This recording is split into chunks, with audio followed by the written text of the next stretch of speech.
Welcome back to Baron's New Vegas Gun Guides, and congratulations, as here we are, the last in terms of single-shot firepower and the most potent of any ballistic rifle. It is truly my first love in the wasteland. The Anti-Materiel Rifle is slow, heavy, and cumbersome, but it delivers a devastating hit with a powerful report from extreme range. The Anti-Materiel Rifle is like nothing seen in Fallout before, and anything after lacks the impressive image this weapon radiates. Although it does fall short of the most powerful heavy weapons and energy weapons, its profile and prominence in the intro make it an enduring favorite. Unlike most games, the Anti-Materiel Rifle in New Vegas is not based on the popular Barrett M82 and its derivatives, but is instead based on the very aesthetically pleasing French PGM Precision Equette 2. And by based on, the only significant visual difference is the one in-game lacks a bipod or monopod. The reason for its inclusion over the Barrett is simple. Joshua Sawyer was sick of the Barrett and thought the Equette looked better, which, by all accounts, I agree. Designed 11 years after the Barrett M82 by one of the founders of PGM, Gilles Payon, the Equette 2 was the French answer to the niche the M82 had created.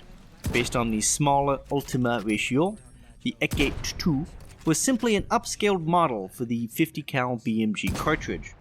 In 1995, it won the bid to provide an anti-materiel rifle to all French infantry regiments and special forces. Since then, it has been in service with the French Foreign Legions and other countries' special forces as well, such as the Brazilian Marine Corps Spec Ops, the Egyptian Black Cobras, and the Bulgarian SOBTs and SKSO.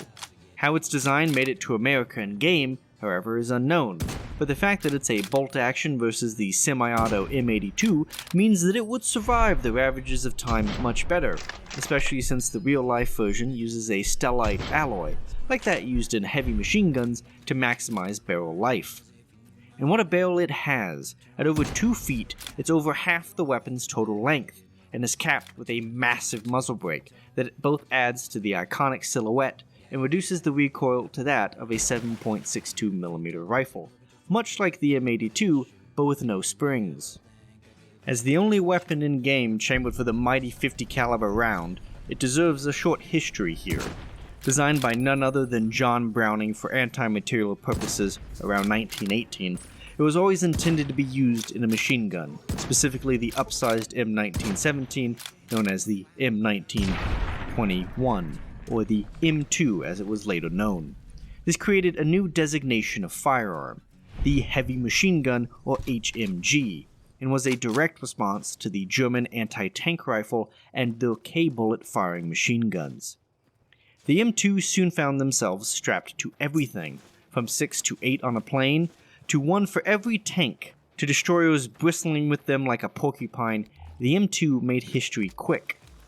Unfortunately, rapid advancements meant the 50 cal would not be able to penetrate tanks late into the Second World War, although it could still shred light vehicles, and even today an M2 can tear holes in buildings, the anti-tank role now being given to explosive launchers. The M2 even has a surprisingly long range for a machine gun, able to reach out to the same distances as the sniper rifles that use its round, with the advantage of firing a hail of bullets instead of one. Now it's used as a range finder for a tank gun, or laying low an infantry column from afar. Nowadays, the anti-materiel role is not anti-tank, but instead anti-equipment. Deployed with foot soldiers, the rifles can eliminate high-value targets, sabotage supply lines, and provide a level of insecurity to the enemy. And sadly, there are no major pieces of military equipment to shoot in the Mojave, as both main militaries are lightly armored in comparison, although there are still a considerable amount of targets worthy of the power of the AMR. At 110 damage, the weapon deals the highest amount of damage from any gun skill weapon in a single shot, and 35 more than the next highest competitor. The massive damage is offset by the slow rate of fire at only 0.4 shots per second, as the courier takes his time to cycle the massive bolt. This drops the DPS to 49.3, exactly the same as the hunting rifle, but unlike the hunting rifle, the AMR needs only 1 or 2 shots on almost every target. With a magazine capacity of 8 and a reload of 2.5 seconds, it takes a while to empty, and its downtime is shorter than the journey to get there. This means that the sustained DPS is 43.2, which by virtue of a bigger mag is higher than the hunting rifles. That being said, there is one place the AMR falls behind the hunting rifle, because despite the immense length of the barrel, the weapon spread is 0.015, although this is really to account for the inconsistency in the machine gun quality ammo for the gun. Still, that spread is easily enough to make long-range kills, which is good, as it only has a scope to use, the one in-game and the one in real life. And it so eagerly wants to be used at a long range, more than any gun so far. Given the cost in VATS, it is unlikely that you will get more than 1 or 2 in one go, as well as you better get good at tracking a target. At 55 AP, it has a great efficiency of 2 per point, but at such a steep cost, it is still a huge investment. Sadly, it lacks an above average crit rate multiplier at only ×1, and only does double damage at 110. It does mean that a sneak attack critical does 440 damage without any perk influence, but giving the loud report, you really only get 1 per fight. It should be noted that when fighting enemies in close, the long length of the barrel can actually shoot past enemies, especially when hip firing. For that reason, it is a good idea to carry around a shotgun or melee weapon when things start rushing at you.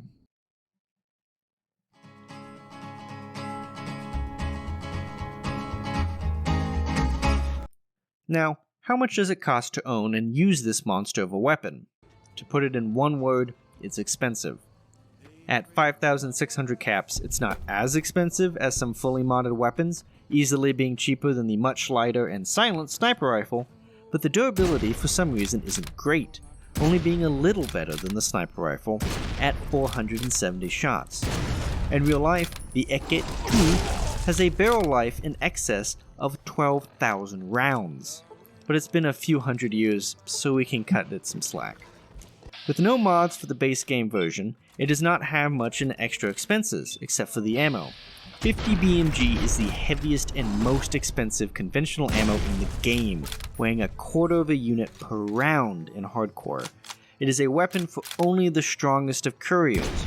Its cost per round is also close to real life prices. At 6 caps per round, the standard round is 50% more than the 308 and 4570 government, but even less is needed to do the same work. Next is the AP variant, hardly necessary unless the weapon is on low condition, especially since it's at the price of 14 caps per round. For that price, you can expect the usual 95% damage with a 15-point decrease in enemy DT. Then there's the incendiary round, for a whopping 18 caps, which is a terrible round, even though it works with the pyromaniac perk. These rounds perform exactly like standard rounds, except that anything hit takes 2 fire damage per second for 5 seconds, jumping up to 3 damage per second with the perk. All in all, it is one of the most useless ammo variants, since it does at most 15 more damage, but costs 3 times more than standard rounds. Now the final and probably the best ammo variant is the match ammo. Match ammo is ammo that has been made to a certain and exact specification, and due to the stats we can assume that this is a hotter than standard load, but not too hot. In real life, match ammo can cost several times more than the base round, up to 10 times, but in New Vegas it is only crafted through the handloader perk and requires a repair skill of 100, costing only 5 more lead and 3 more powder than the standard crafting recipe.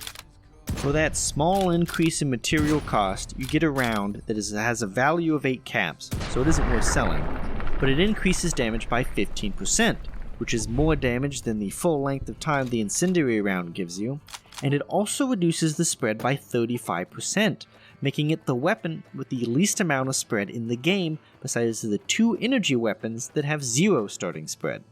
If you can craft them, it's worth it.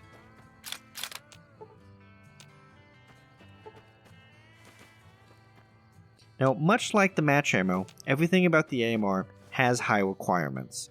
As expected, it takes a gun skill of 100 to properly use it, and a strength of 8, meaning only the most dedicated riflemen can use it, and they will have to be jacked, wearing power armor, or at least be popping a lot of chems. And then there's the weight. At 20 pounds, it's only 5 away from the minigun, and it's actually lighter than the gun in real life. Now, where to get this beast of a weapon? Now first off, NCR Rangers carry them around level 16, usually in poor condition, and other than some Centurions during the Mr. House or Independent ending of the game, they are the sole source of lootable versions in the base game. As for buying it, the Vendatron has your back, as does Knight Torres and Hidden Valley. Sadly, there are no unique variants to make for an easy acquisition, which is always a shame, but there is little else that can compare to the single-shot firepower of this weapon. The Anti-Materiel Rifle is a beast, and there's no doubt about it. As we've said before, it's slow, heavy, cumbersome, expensive, and the ammo itself is all those things as well. And it's only fitted for long range. In all those aspects, it hinders you, but its ponderous nature makes every shot feel more important, and with a report that matches, it's hard not to get lost in a fantasy as you knock down your foes, one after another with a slow, deliberate cycling of your bolt.